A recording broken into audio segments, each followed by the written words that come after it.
Hello, everybody. This is the East Coast Golfer, and I think what we're going to do for a little bit is we're going to go through my first round on the channel. We're going to kind of review some of the good things and the bad things that happened.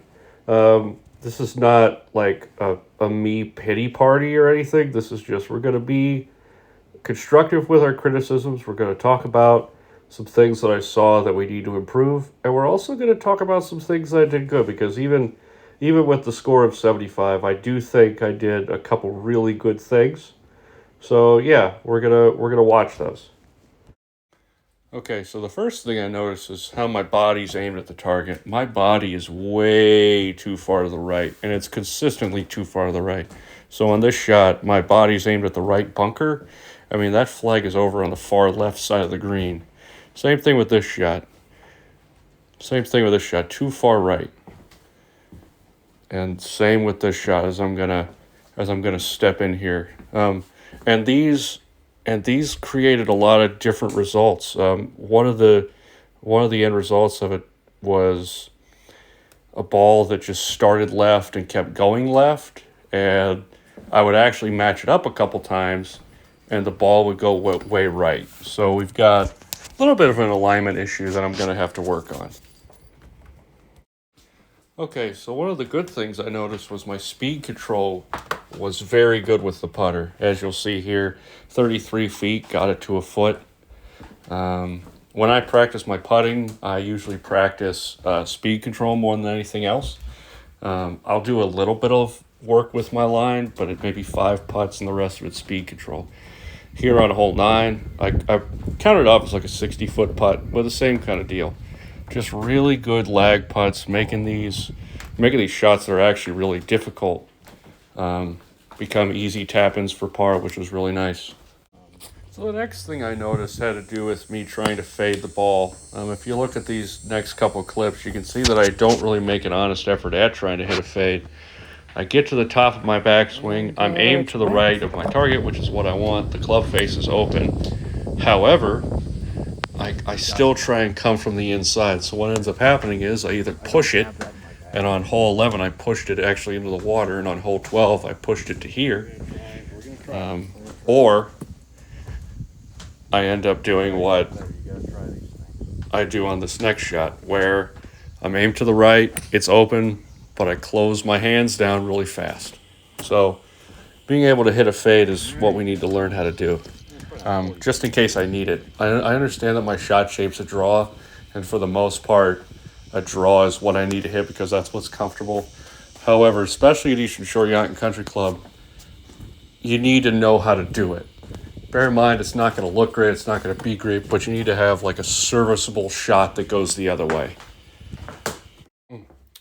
So the next thing I noticed is I really don't have a pre-shot routine. You'll see me take a couple, like one practice swing here, and it's just like, what were you trying to do? Like, were you actually rehearsing what you're gonna do, or are you going through the motions?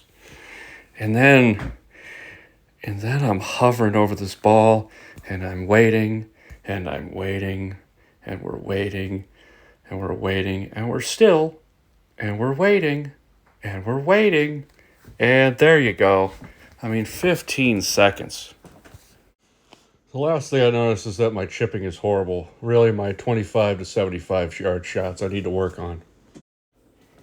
Okay, so what you're looking at here is a stat tracking program that I use to kind of quantify what I'm seeing out on the golf course. So the first thing that we notice is all of these strokes gained metrics, except for, oddly enough, 201 to 250 yards, is actually in the negative. For 50 to 75 and 76 to 100 yards, that's probably more of an indicator of my inconsistencies with distance control in my short game. And I would imagine the 101 to 150 yards and the 151 to 200 yards probably has something to do with my alignment. My combination of faults with my pre-shot routine, because every shot I'm going into rather, is a little different. So we're going to work on trying to get those metrics better by really focusing on our alignment and making sure we're doing the same thing each time. All right, so now what we're looking at is our strokes gain statistics for short game. So this is anywhere between 0 to 50 yards. And as you can see, we're not great. Over these past, I think it's 3 rounds that this data is. So there's the 1 round that you guys saw on my channel, and also 2 other rounds that I've played in the last 3 weeks. We see that strokes gained 0 to 10, strokes gained 11 to 20, and strokes gained 21 to 30. They're all negative. And what's really concerning is they're all negative by almost half a shot. So that's half a shot around that I'm giving up, because not only am I not hitting like a really great short shot, as you saw in the videos, like sometimes I'm not even getting them on the green. Sometimes I'm leaving them short. I think it was hole 14 and hole 15 right in a row. I think hole 15 I had 50 yards for my second shot, and I didn't even hit the green. So, okay, so that was all the data and the stuff that I noticed. So what does all that mean? It means that I've got to tailor my practice to kind of try and figure out some of those things. Good news is I'm probably going to be able to do all of them into my driving range mat at home, which is how I'm getting stuff done nowadays. So for the 75 to 100 and above, we're probably going to work on a pre-shot routine, stepping into the ball, into the net, making sure that we are aimed at our target, aim down the line, checking our target to make sure. And then with the voice caddy range launch monitor rather that I have, we could work on kind of the shorter shots, getting to know what a 30-yard pitch shot feels like, getting to know what a 10-yard chip shot feels like, that sort of thing. Also in there, I need to really learn how to hit a fade for when I need to use it. Bear in mind, I may only need to use that fade 3 times around, but it's in 3 spots on the golf course where I do need to know how to hit it in order to shoot low.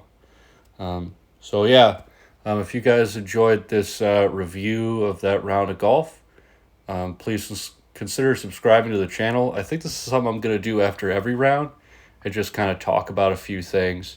I'll also probably do a couple videos on my practice and see how I go about doing that.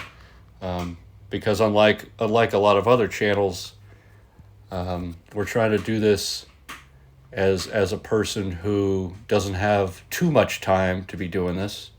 So you're going to see a lot of me in my backyard trying to figure this out. You'll see some work actually on the golf course as well, but I'll kind of show you guys how to kind of practice when you got like 5-10 minutes, because that's kind of all the time I have. So if you like this content, leave a like on the video. Please consider subscribing to the channel, and I will see you guys in the next video.